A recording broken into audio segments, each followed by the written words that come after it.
temos um altar. Mensagem do Evangelho com Mário Persona. O Salmo 43, o Salmo 43, diz assim: Faze-me justiça, ó Deus, e pleiteia a minha causa contra a gente ímpia. Livra-me do homem fraudulento e injusto.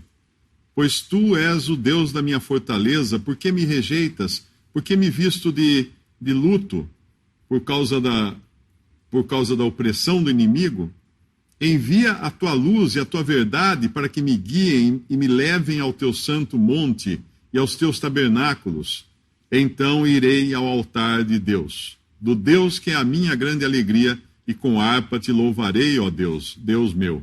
Por que estás abatida, ó minha alma, e por que te perturbas dentro de mim? Espera em Deus, pois ainda o louvarei.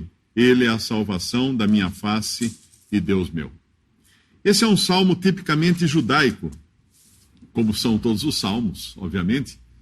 E Deus tem dois povos, é importante entender isso. Deus, no Antigo Testamento, ele tinha um povo, que eram os israelitas, ao qual foi prometida a terra prometida para eles, com abundância de bens, de alimentos, de filhos, de tudo, paz na terra e vida longa, e eles tinham que obedecer a Deus para receber todas essas coisas. Eles desobedeceram a Deus, eles entraram em problemas com seus inimigos, acabaram sendo lançados no exílio. Esse é um salmo de exílio.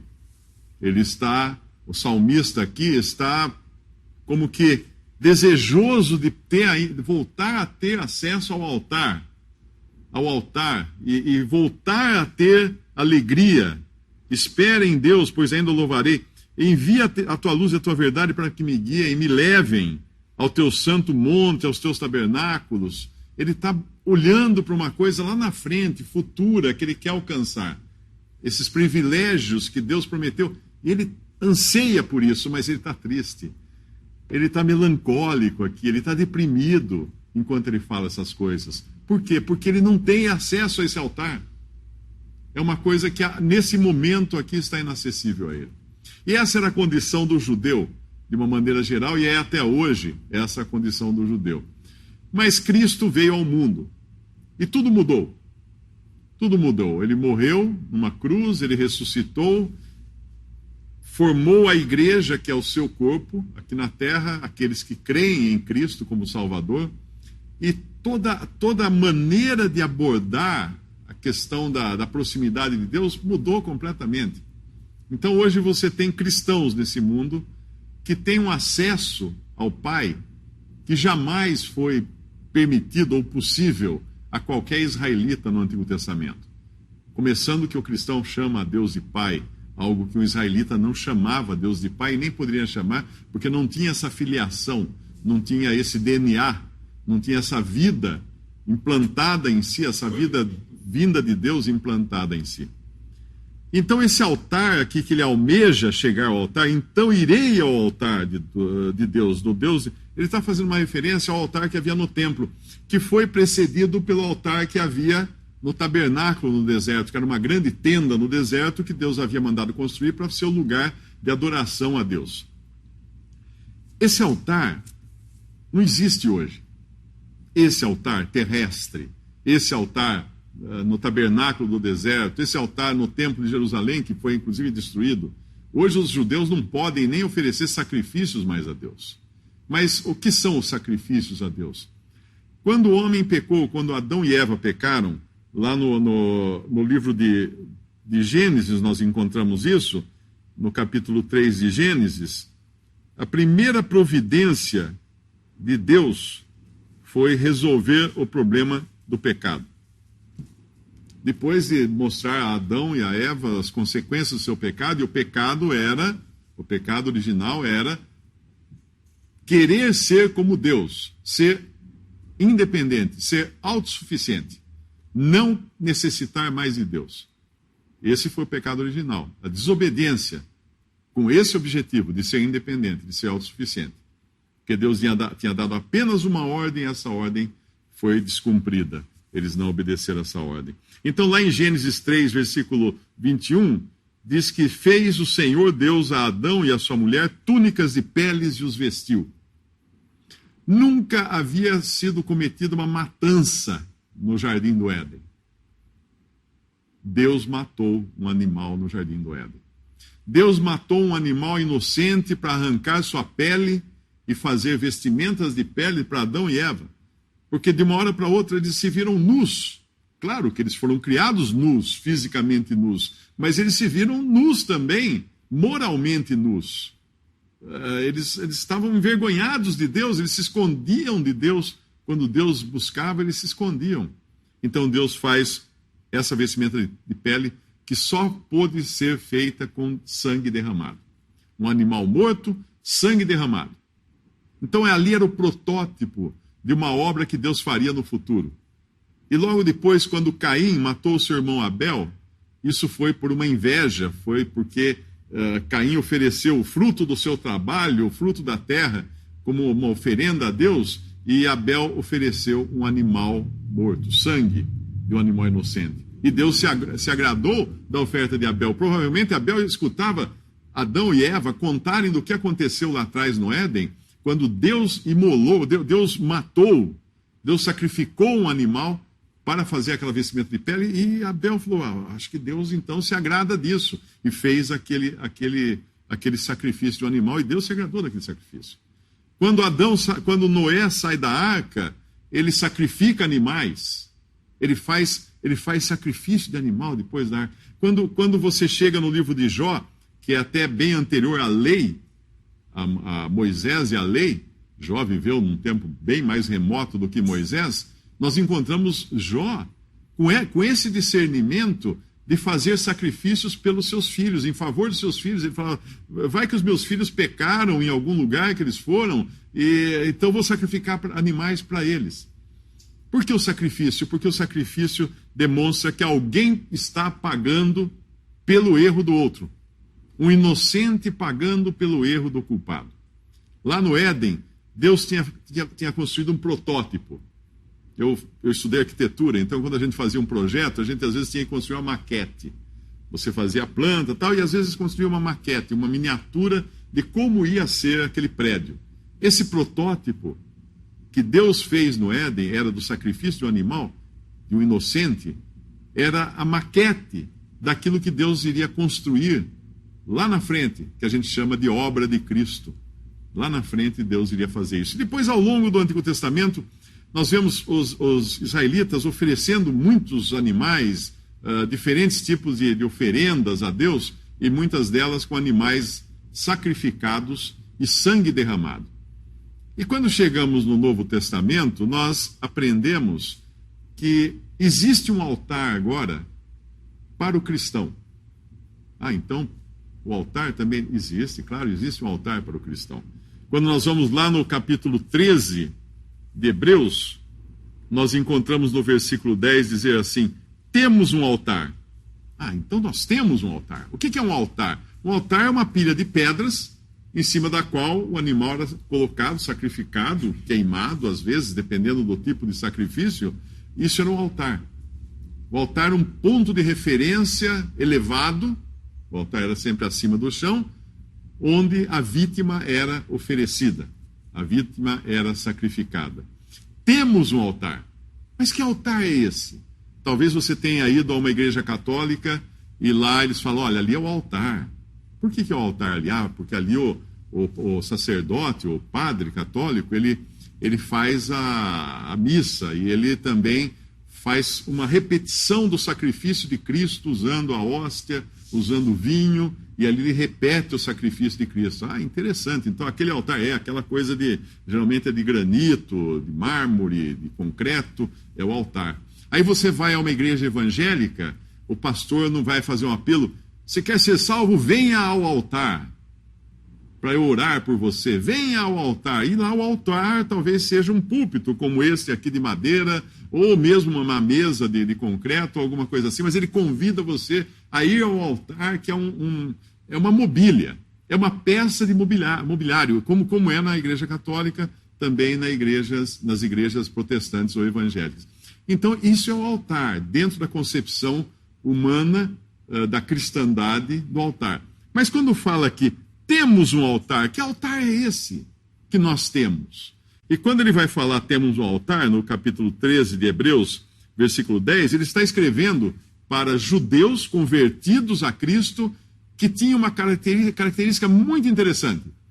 Eles se converteram a Cristo, é como se você vai embarcar numa canoa, não sei se alguém já fez isso, né? Você vai numa pescaria, a primeira vez que você vai subir num barco. Aí o dono lá do pesqueiro fala, não, vem cá, nós vamos pegar a canoa aqui, o barco, vamos pro meio do rio. Vem aqui, daí você põe um pé no barco. E o que você faz? Você tem medo de colocar outro pé no barco. Então você fica com um pé na margem e um pé no barco. E a sua perna começa a abrir. E você acaba caindo na água, a menos que o cara te puxe para dentro do barco. Porque tem que ser uma entrada só no barco. Quem entra num barco tem que entrar no barco. Não pode ficar com o pé na margem. Senão vai sofrer um acidente. E esses hebreus, eles tinham se convertido a Cristo, mas estavam com o pé na margem. Eles não queriam largar todos aqueles rituais que havia no Antigo Testamento, que faziam parte da lei. Sim, Deus tinha dado aquilo para eles na lei, mas a lei foi dada para uma função específica de cercar aquele povo que Deus escolheu, dos israelitas, cercá-los dos perigos e dos cuidados desse mundo. Deus deu uma lei, aquela cerca para eles. Mas quando Cristo veio, a coisa mudou completamente. Então, quando ele escreve essa carta para hebreus convertidos a Cristo, ele tem que explicar várias vezes que havia agora coisas melhores, coisas que não eram mais parte daquela antiga dispensação, mas coisas novas, completamente diferentes, porque Cristo havia morrido. Então pensa assim, eu faço uma maquete de um projeto, agora começa a fazer a obra ali na esquina, o prédio começa a construir, acaba, o prédio está pronto. Talvez eu use essa maquete para colocar no stand de vendas. Normalmente se faz isso para as pessoas passarem lá e olharem, achar bonito, tá? Mas com o prédio pronto, a pessoa vai querer ver o apartamento, ela vai querer visitar o imóvel, né? Que já está inteiro. Aí você acaba deixando essa maquete de lado. As maquetes são depois descartadas, porque elas não servem mais. Elas não servem mais.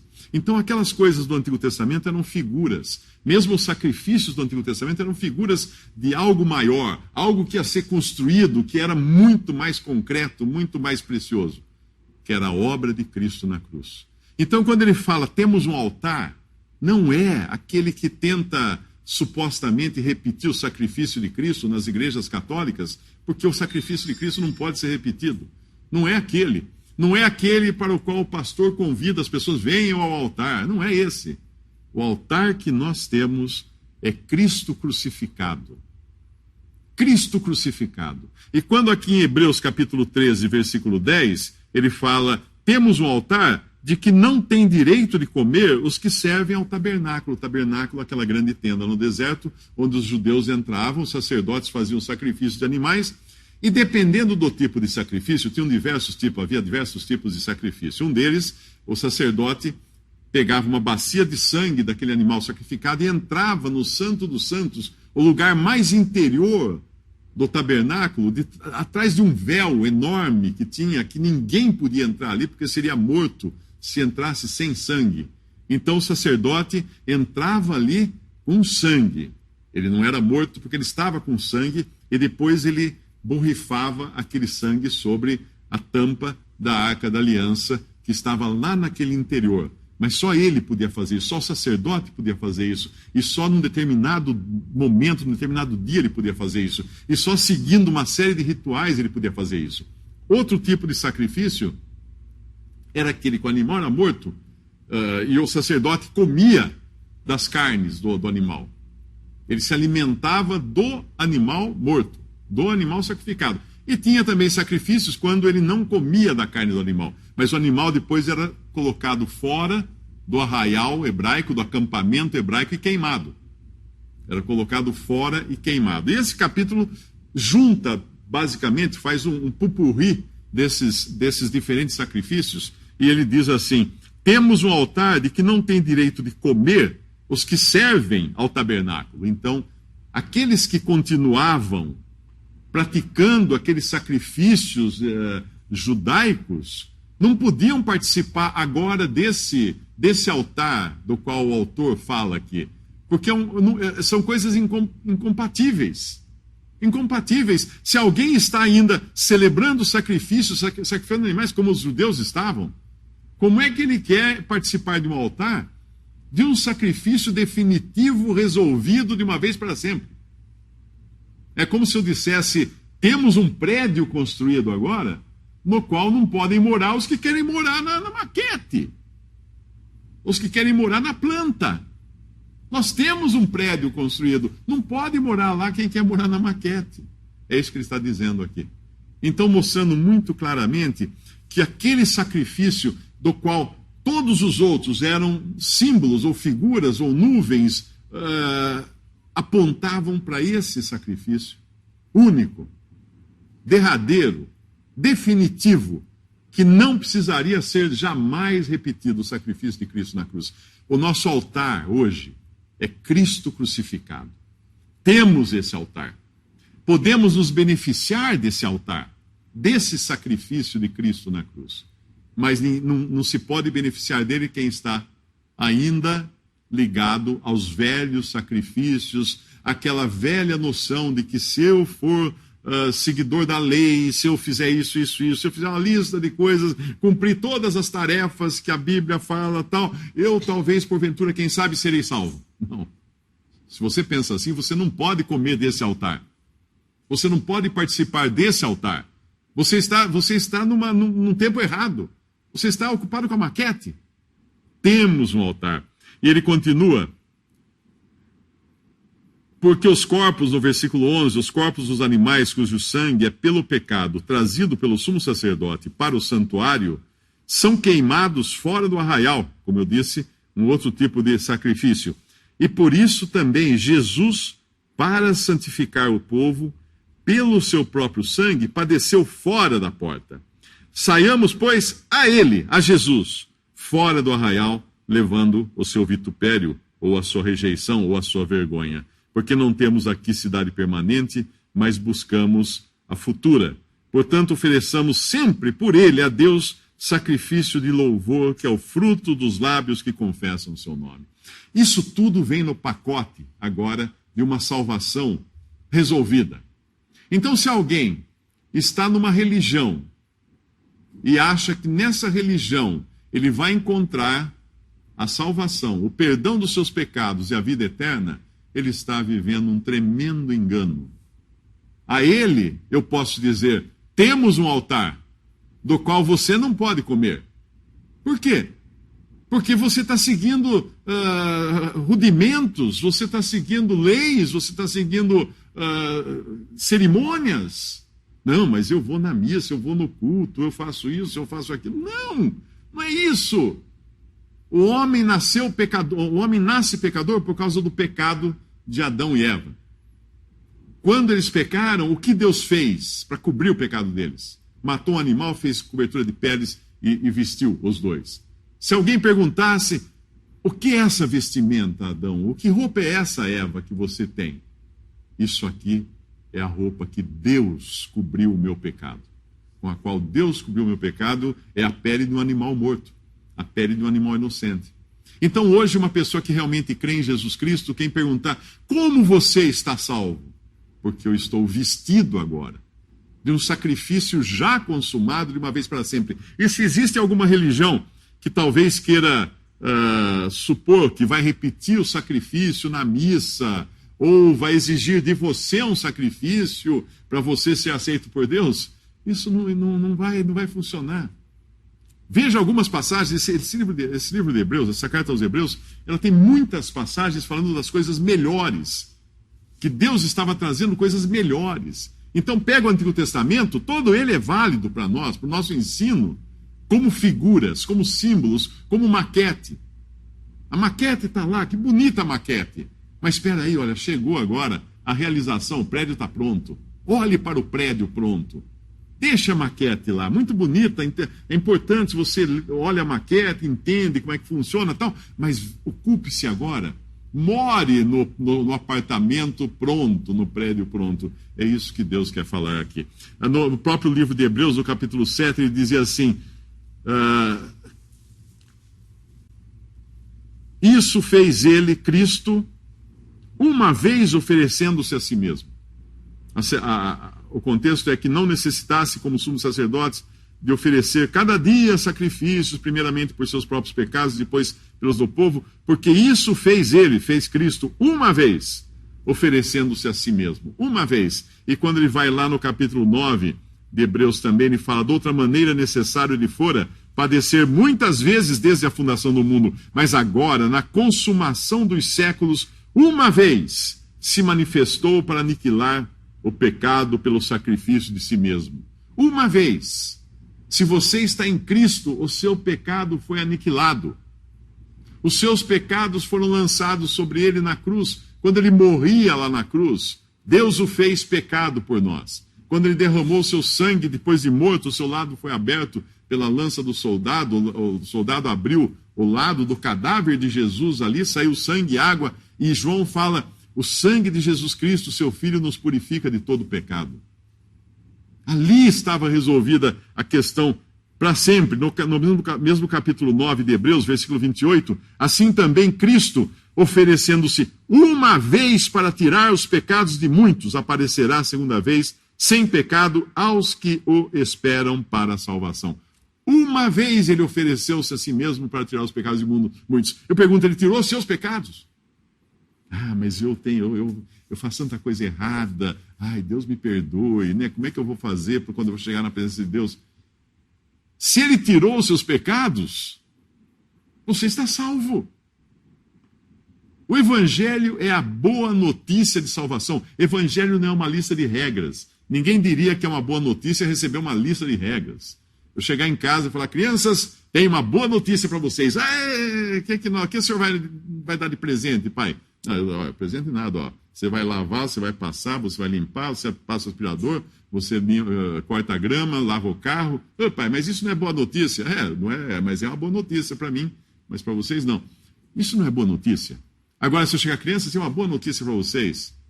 Está aqui um presente de graça. Ficam todos alegres, porque é uma boa notícia. Ganhar um presente é uma boa notícia. Evangelho significa boas novas, boa notícia. Boa notícia do quê? De que Cristo morreu e Cristo ressuscitou, e com o seu sangue ele purifica todos os pecados do pecador que crê nele. Quem crê na minha palavra, ele fala que Deus amou o mundo de tal maneira que deu seu Filho unigênito para que todo aquele que nele crê não pereça, mas tenha vida eterna. Quem ouve a minha palavra e crê naquele que me enviou, tem a vida eterna. Tem, já, agora. Não entrará em condenação ou em juízo, mas passou da morte para a vida. Isso é posse imediata. E como que um cristão vai querer refazer, celebrar de novo, imitar o sacrifício de Cristo?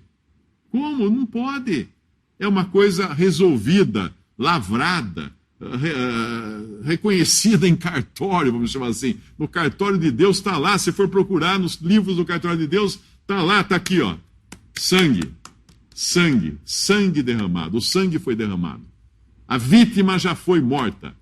E a única vítima que podia tirar os pecados dos homens. Antes, aquela maquete, que eram os sacrifícios repetitivos, que tinha que sempre fazer, eles não tiravam pecados. Eles traziam à memória que os homens eram pecadores, que Deus um dia ia trazer o cordeiro definitivo. E quando ele entra no mundo, João Batista aponta para Jesus e fala: eis o cordeiro de Deus.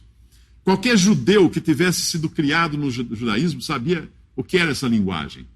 Porque a vida inteira eles ouviram falar que Deus iria prover um cordeiro, assim como Abraão, quando foi solicitado a sacrificar seu próprio filho, como um ato de fé e confiança em Deus. Quando Isaac pergunta: mas pai, tem aqui a lenha, tem aqui o punhal, o cutelo, onde está o cordeiro? Abraão responde para ele: Deus proverá o cordeiro, meu filho.